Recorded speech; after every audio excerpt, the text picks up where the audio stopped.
10절부터 교독해서 읽어요. 너희 소돔에 관원들아 여호와의 말씀을 들을지어다. 너희 고모라의 백성아 우리 하나님의 법에 귀를 기울일지어다.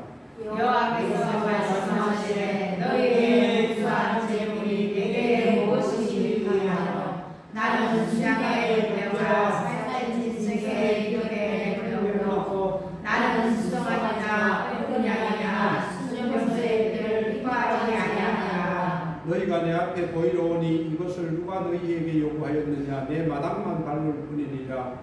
헛된 재물을 내가 거둔하였다. 운양은 내가 너희에게 하여 월삭과 시시와 애로 모이는 것도 그러하니 수상해와 올라 악을 행하는 것을 내가 끊기지 못하겠노라. 내 마음이 너희의 월삭과 정한 절기를 싫어하나니 그것이 내게 무거운 짐이라. 내가 지기에 곤비하였느니라. 너희가 소돔을 때에 내가 늘 너희에게 가지고 너희가 많이 기뻐하더라도 내가 그렇지 아니하리니 이는 너희의 손에 피가 가득하니라. 너희는 스스로 씻으며 스스로 깨끗하게 하여 내 목전에서 너희 악한 행실을 버리며 행악을 그치고 선행을 여기며 정의를 구하며 학대받는 자를 보호하며 여호와를 위하여 신령하며 바울을 위하여 명하라 하시니라.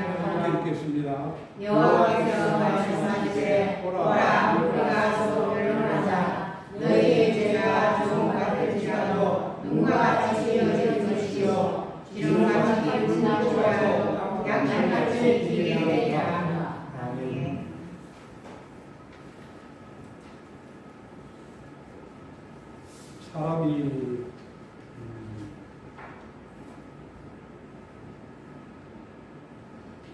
사람이 사람답게 산다는 것. 이 세상에서 사람이 가장 위대한 일이 무엇입니까? 인간이 할 수 있는 모든 것 중에서 가장 위대한 것이 무엇입니까? 어떤 사람은 큰 업적을 남기는 일. 그런데 성경은 뭐라고 일합니까? 성경에서는 인간이 할 수 있는 가장 위대한 일을 뭐라고 하느냐 하면은 예배라고 합니다. 예배. 왜 그럴까요? 인간이 전지전능한 하나님을 만나는 행위가 예배이기 때문에 그렇습니다. 예배의 자리에 나오신 분은 하나님을 만나러 오신 것입니다. 그러면은 예배의 자리에 나오면은 하나님을 만나는 사람이 있고, 반면에 하나님을 만나지 못하는 사람도 있습니다. 분명히 있습니다. 이렇게 갈라집니다. 그래서 오늘 제목이 교회 마당만 밟는 사람. 예배의 자리에 나왔는데 교회 마당만 밟고 가는 사람이 있습니다. 그래서 예배의 중요성은 아무리 강조해도 지나치지 않습니다. 예배가 신앙생활의 전부라고 할 수가 있습니다. 물론 전도도 중요하고 봉사도 중요하고 성도들 간의 교제도 중요하고 중요한 것들이 많습니다. 그러나 엄격한 의미에서 볼 때에 이 모든 것은 예배 가운데 포함됩니다. 그래서 예배는 신앙과 삶에서 최우선순위다. 예배는 신앙과 삶에서 최우선순위다. 만약에 예배를 실패하면 인생을 실패합니다. 반대로 예배를 성공하면은 인생의 성공이 옵니다. 예배는 그만큼 중요한 것입니다. 왜 그럴까요? 예배는 하나님을 만나러 오기 때문에 그렇습니다. 성경의 수많은 사람들을 보면은 이 사실이 분명하게 드러납니다. 아브라함을 볼까요? 창세기 12장 7절에서 9절 말씀을 보면은 한번 띄워주실래요?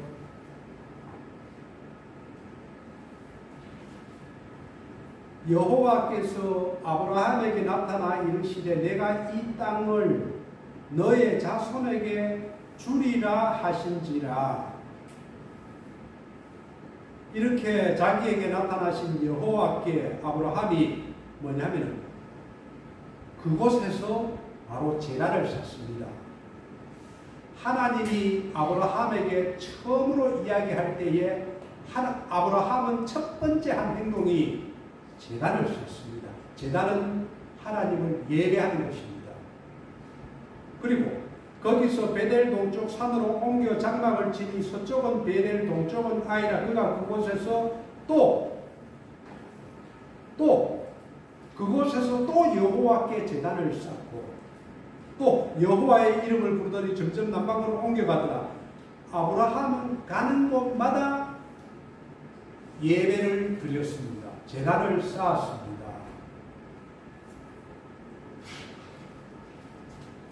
그리고 결정적인 예배가 있습니다. 아브라함이 드리는 예배 중에 그것은 이삭을 번제로 드린 예배입니다. 이삭을 자기 아들 아브라함이 자기 아들 하나밖에 없는 하나가 아니죠. 자기의 친 와이프인 사라의 통해서 낳은 아들은 하나밖에 없습니다. 그 이삭을 하나님 앞에 번제로 드리려 할 때 아브라함은 물론 자기가 엄청난 고뇌를 겪었겠지요. 그런데 3일 만에 이삭을 모리아산에서 번제로 드립니다. 이것이 결정적인 순간입니다. 하나님께서 이 예배에 감동을 해서 아브라함에게 약속합니다. 내가 천하 만민을 너로 인해서 믿음의 조상이 되고 너로 인해서 천하 만민이 복을 받을 것이다. 아브라함을 통해서 왜? 아브라함이 그런 예배를 드렸기 때문에 그렇습니다.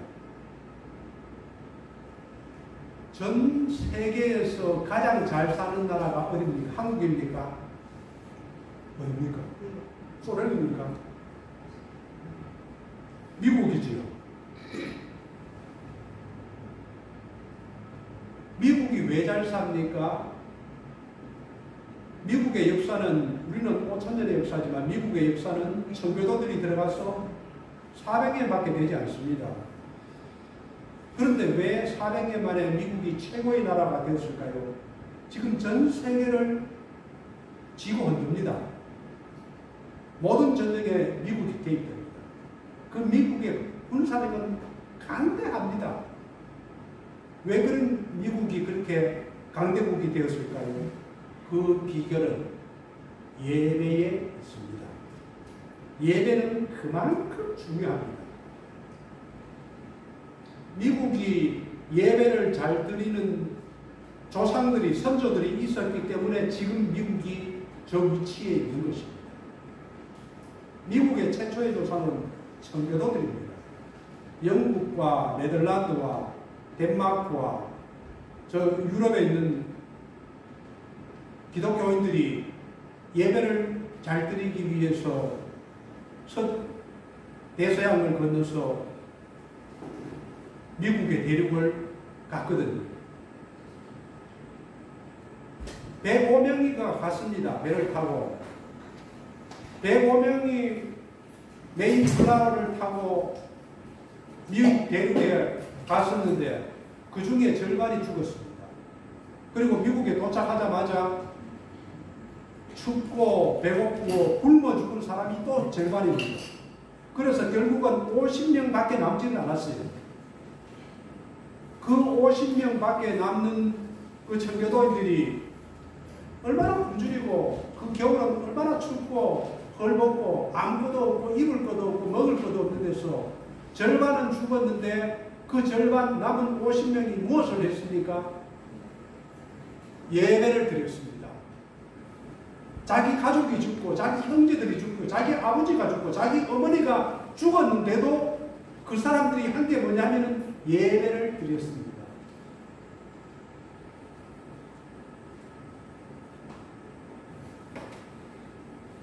그리고 나서 그 다음 해에 겨울을 지나고 나서 첫 번째로 싹이 올라오고 해동이 되자 한 일이 뭐냐 하면은 예배당을 지었습니다. 왜?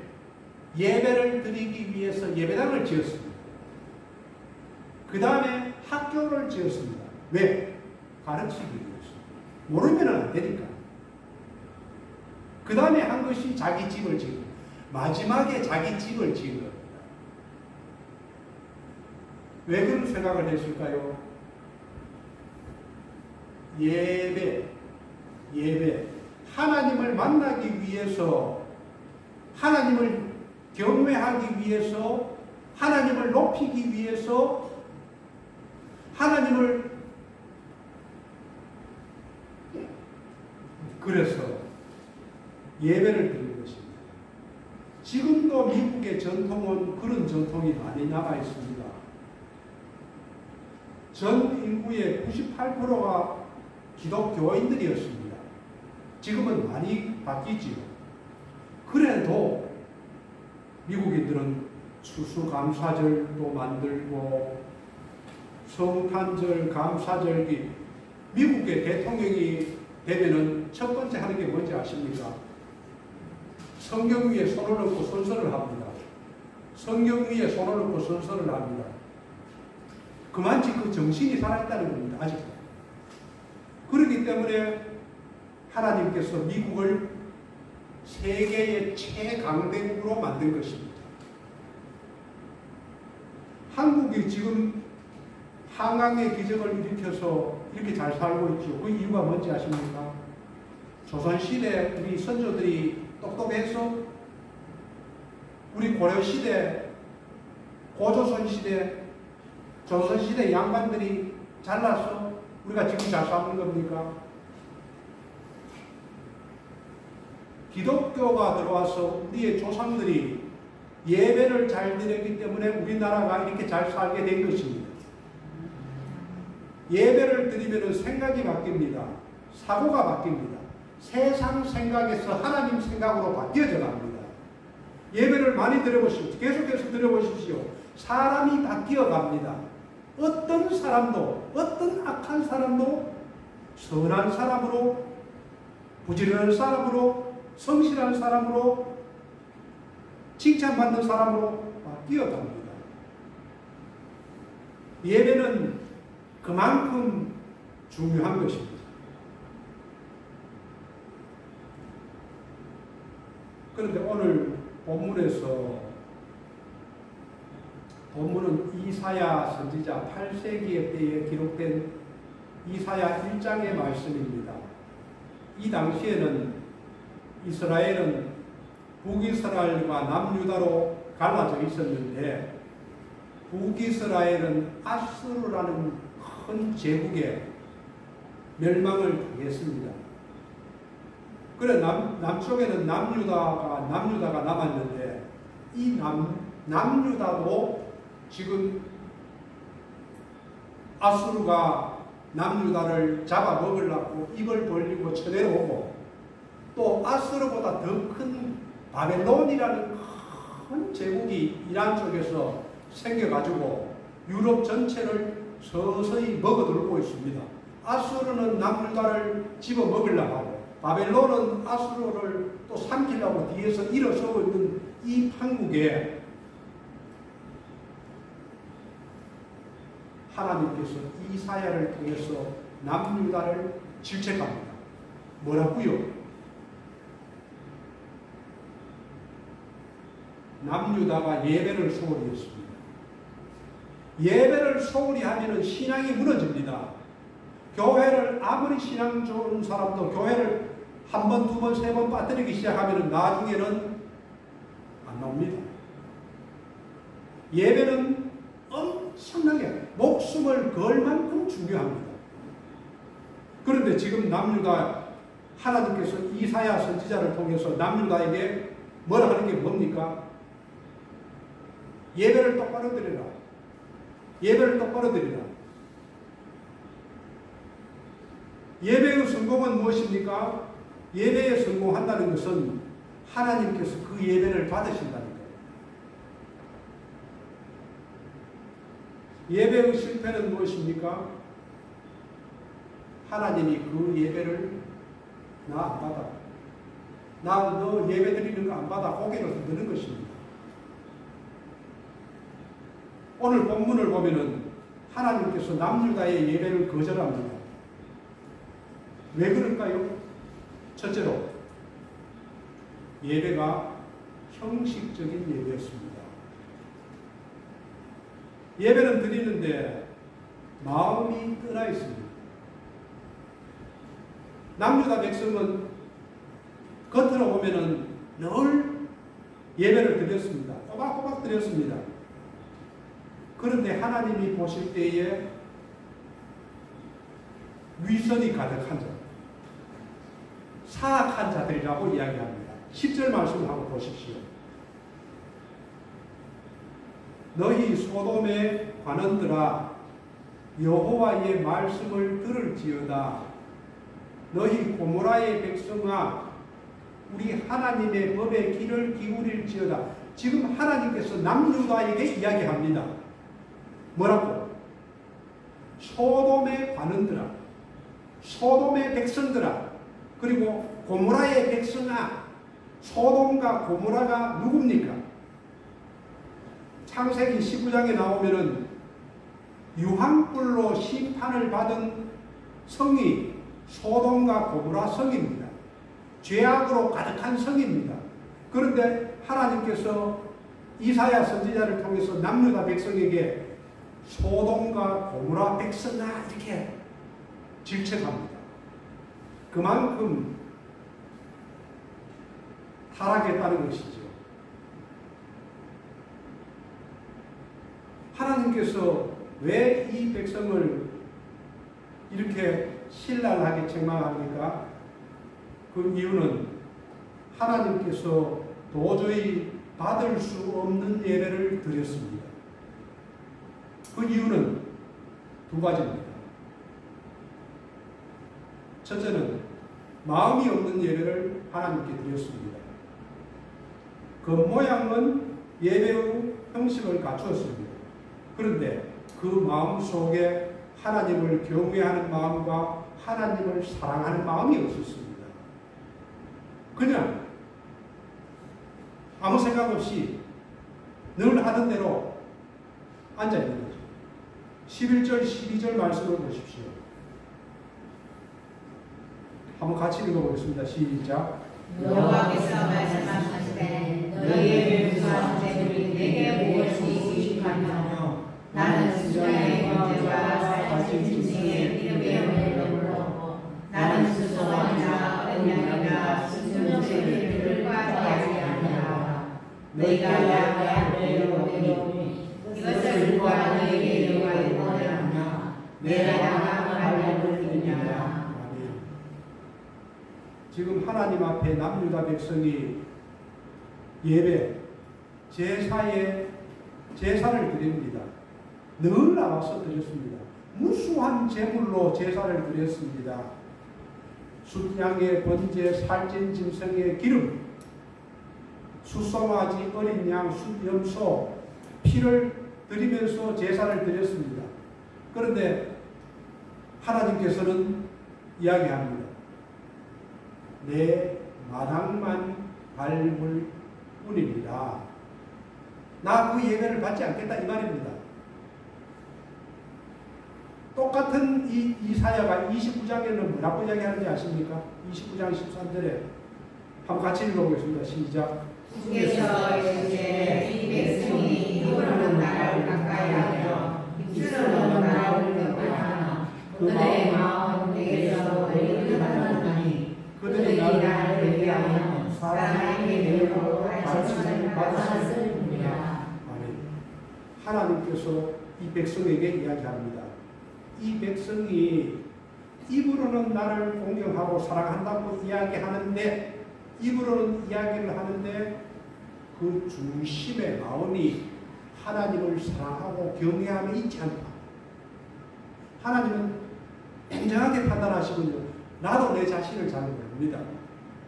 나도 기도를 하다 보면 내 자신이 어느 만큼 은혜를 받았는지, 내가 어느 만큼 하나님 앞에 서 있는지를 모르는데, 기도를 깊이 하다가 보면은 회개가 나오고 감사가 나오고 눈물이 나오고 은혜에 감사하고 깨달아지거든요.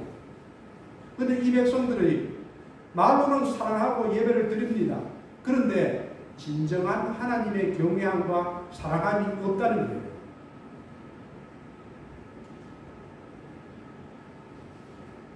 우리도 그럴 수가 있습니다. 자기 자신이 잘 몰라요. 그걸. 하나님은 아세요. 나도 내 마음을 잘 모릅니다. 그러나 하나님은 분명하게 내가 하나님을 경외하는가, 하나님을 정말로 사랑하는가, 목숨을 다해서 사랑하는가, 그것을 아십니다. 그렇게 형식적인 예배를 드렸고, 두 번째는 신앙은 마음에 있습니다. 예배의 자리에 나옵니다. 제사의 자리에 나옵니다. 그런데 예배는 드렸는데 그 하나님을 사랑하고 진실로 하나님을 경외하는 그 마음이 행실로 나타나지 않습니다. 하나님을 정말로 사랑한다면 그 신앙이 행실로 나타납니다. 믿음이 있다면 그 믿음이 보여집니다. 사람의 마음은 행실로 나타나게 되어 있습니다. 내가 우리 집 사람을 사랑하면은 함부로 대할 수는 없습니다. 나타납니다. 사랑하는 모습이. 누가 그러더라고요. 아니, 목사님은 사모님 쳐다보는데 우리 떡 떨어지네요. 그러더라고요. 우리 떡 떨어지느냐 안 떨어지냐 그걸 어떻게 합니까? 그런데 내 마음에 사랑하는 마음이 있으면 행동으로 나타납니다. 신앙도 마찬가지입니다. 하나님을 사랑하는 마음이, 진정으로 경외하는 마음이 있으면 행실로 나타나는 것이 정상이고 나타나야 됩니다. 그런데 남유다 백성에게 이런 신앙의 모습이 나타나질 않았습니다. 그래서 하나님께서 지적합니다. 15절 16절 말씀을 한번 보십시오. 너희가 손을 펼 때, 유대인들은 손을 들고 기도하거든요. 손을 펼 때에 하나님께서 이야기합니다. 내가 내 눈을 너희에게서 가리고 너희가 많이 기도할지라도 내가 듣지 아니하겠다. 왜 그럽니까? 이는 너희의 손에 피가 가득합니다. 너희는 스스로 씻고 스스로 깨끗하게 하여 내 앞에서 너희 악한 행실을 버리고 악을 그쳐라 라고 이야기합니다. 하나님을 사랑하는 모습이 행실에서, 삶에서 나타나야 되는데 그 삶에서 안 나타나고 악을 행하고 행실이 개판이다 이 말입니다. 그래서 하나님께서 이사야 선지자를 통해서 유다 백성들의 이 예배를 지적한 겁니다. 아무리 우리가 겉으로 예배를 잘 드려도 우리의 삶이 따라가지 않으면 하나님께서는 그 예배를 받지 않는다 이 말입니다. 그리고 구체적으로 이야기합니다. 13절 14절 말씀. 헛된 재물을 가져오지 말라. 분양은 내가 가정이 여기는 바고 월삭과 안식일과 대회로 모이는 것도 그러하니 성회와 아울러 악을 행하는 것을 내가 견디지 못하겠다. 내 마음이 너희의 월삭 정한 절기 싫어한다. 그것은 내게 무거운 짐이다. 내가 그것을 날마다 너희들이 드리는 그 제사를 보고 나는 피곤하다.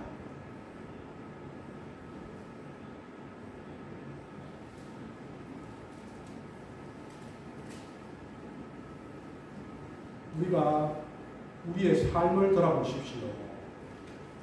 우리의 삶을 돌아보면 내가 예배에 성공한 사람인지 예배에 실패한 사람인지가 드러납니다. 우리의 삶이 피곤하고 곤비하고 지치고 공허합니까? 그렇다면 예배를 잘못 드리는 것입니다. 삶이 답답합니까? 열심히 사는데도 계속해서 실패합니까? 하는 일마다 꼬이고 안 됩니까? 그러면은 자신의 예배를 돌아봐야 됩니다. 내가 삶의 예배를 제대로 드리는가? 내가 하나님을 정말로 사랑하고 제대로 경외하고 있는가? 형식적인 예배를 드리는가? 하나님이 기뻐 받으실 만한 그런 예배를 드리고 있는가? 일주일을 하나님 앞에서 순종하면서 하나님을 사랑하고 하나님을 경외하며 말씀대로 살아가면은 안식일인 주일이 기다려집니다. 왜 빨리 안식일이 안 돌아와? 예배를 드리고 싶어. 이것이 정상입니다. 오늘 또 안식일이야, 주일이야. 헌금도 준비해야 되고, 이거는 예배를 실패한 예배입니다. 삶으로서 실패한 예배입니다. 우리는 자기 자신을 잘 점검해 보아야 됩니다. 하나님께서 흠령하실 만한 예배, 하나님의 임재가 느껴지고 은혜가 가득 찬 예배, 이런 예배를 드리고 있는가?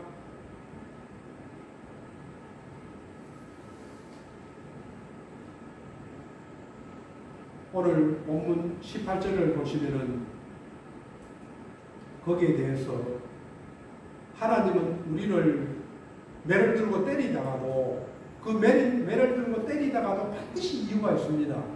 왜냐하면 회복시키기 위해서 내가 이쁘고 사랑하고 요착한 내 눈에 넣어도 아프지 않는 내 자녀를 어떻게 하는지 돌이키기 위해서 매를 들고 때립니다. 그런데 그것도 모르고 아무 생각 없으면은 사정없이 매를 맞아요. 18절 말씀을 보시면은 여호와께서 말씀하시되 오라 우리가 서로 변론하자. 하나님께서 자기 백성들에게 사랑하는 백성들에게 이야기합니다. 서로 변론하자. 너와 내가 대화를 하자. 기도를 하자 이 말입니다. 기도를 해라. 무엇을 너가 나에게 하고 싶은 말이 무엇인지 나도 너에게 하고 싶은 말이 무엇인지 대화를 하자. 하나님께서 만약에 너희 죄가 주홍 같을지라도 너희가 회개하고 기도하면은 내가 그 죄를 눈과 같이 희어지게 하겠다. 진홍같이 붉을지라도 양털같이 희게 될 것이다. 이거는 하나님의 약속입니다. 하나님이 유다 백성들이 형식적인 예배, 마음에 없는 예배, 하나님을 사랑하는 마음, 경외하는 마음, 진정한 그 마음이 안 보이지만은 하나님은 유다 백성에게 다시 한번 이야기하는 거예요. 우리 서로 변론해서 너희 죄를 씻고 다시 우리 관계를 회복하자. 옛날에 사랑하던 그 마음으로 회복을 하자. 이렇게 이야기하는 겁니다. 예수님께서도 신약에서 보면은 우리 날마다 예배 드릴 때 요한복음 4장 23절을 이야기해요. 아버지께 참되게 예배하는 자들은 영과 진리로 예배할 때가 오나니 이때라. 아버지께서는 이렇게 영과 진리로 하는 예배를 찾고 계신다.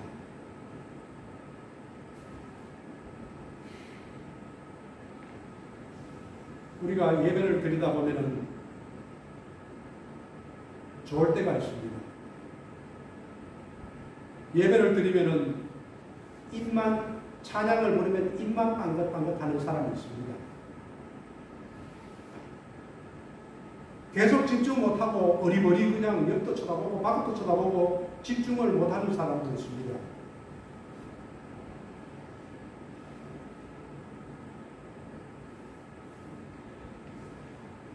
그것이 예배에 집중이 안 되는 것입니다. 예배에 실패하는 것입니다. 그 예배를 드리고 나가도 아무것도 남는 게 없습니다. 교회의 마당만 닳고 갈 뿐입니다. 그러나 하나님을 사랑하고 집중하고 경외하는 마음, 삶이 준비된 예배는 찬양을 부르면은 찬양이 하늘 끝까지 닿습니다. 기도를 해보십시오. 기도가 하나님과 전기가 통하듯이 올라갑니다. 찬양이 부르지 마라 해도 목이 터지도록 찬양을 합니다.